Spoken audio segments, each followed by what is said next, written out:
Kepada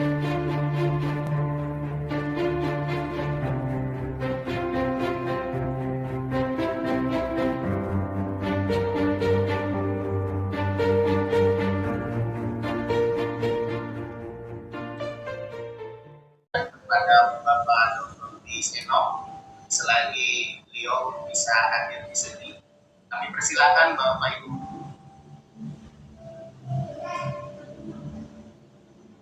Di dalam hukum acara kita kenal juga yang namanya pra-peradilan. Pra-peradilan ini yaitu untuk menguji kebenaran daripada dalam rangka penyidik melakukan penyitaan, penahanan, penggeledahan, dan penangkapan sudah sesuai atau tidak dengan undang-undang. Bahkan baru-baru ini penetapan tersangka pun dapat dilakukan pra-peradilan. Nah, pra-peradilan ini yaitu 1 minggu berturut-turut.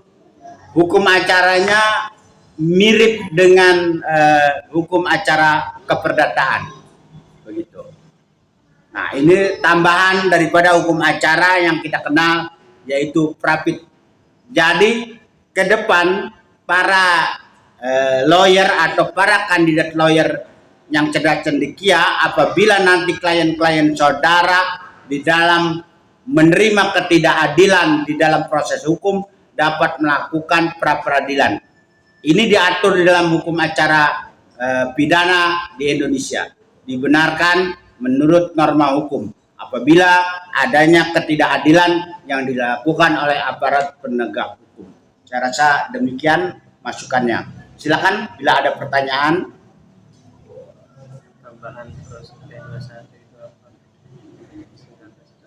Oh ya, saya tambahkan di dalam hukum acara pidana dikenal adanya istilah P18, P19. Tentunya kawan-kawan sering mendengar apa itu tahap 1.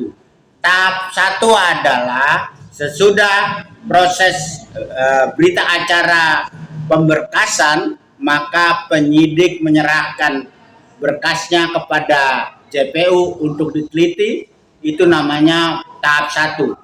Apabila di dalam penelitian itu ditemukan adanya kekurangan-kekurangan di dalam proses hukum, maka akan disikapi dengan P18 yang kita kenal, artinya perkara masih belum lengkap baik formil maupun material. P19-nya adalah petunjuk.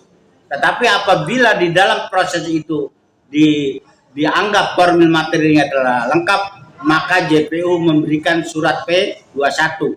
Artinya perkara telah lengkap baik formil maupun material. Kalau sudah P21, maka penyidik akan menyerahkan tersangka berikut barang bukti kepada JPU, pengalihan penahanannya pun kepada pengalihan tahanan kejaksaan. Itu disebut tahap 2. Saya rasa demikian hal-hal yang sering kita temui di dalam hukum acara. Ada P18, P19, dan P21. Alat bukti juga dikenal di dalam 184 KUHP, yaitu keterangan saksi, keterangan ahli, lalu surat petunjuk, dan keterangan tersangka. Itu merupakan alat bukti yang diatur di 184 KUHP.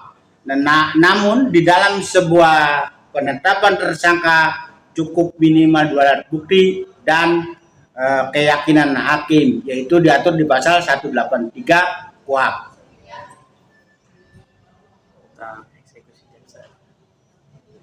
Eksekusi jaksa di dalam sebuah putusan dikenal dengan nama BA berita acara yang dikirimkan langsung kepada lapas untuk administrasi di dalam rangka administrasi kepentingan kepengurusan daripada terdakwa atau terpidana.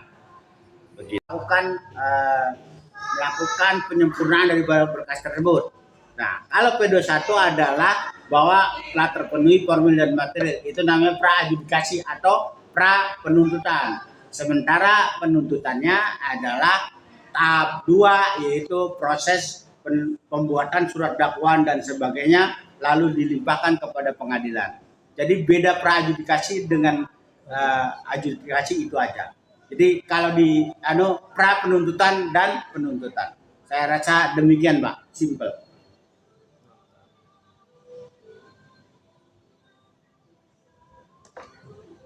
Juga memiliki hak yang sama, yaitu melakukan banding. Tetapi kalau bebas atau onslah, maka yang diambil sikap adalah melakukan upaya kasasi. Nah, jika ini semua sudah inkrah, maka masih bisa ditempuh melakukan yang namanya peninjauan kembali. Saya rasa demikian langkah-langkah hukum yang bisa diambil.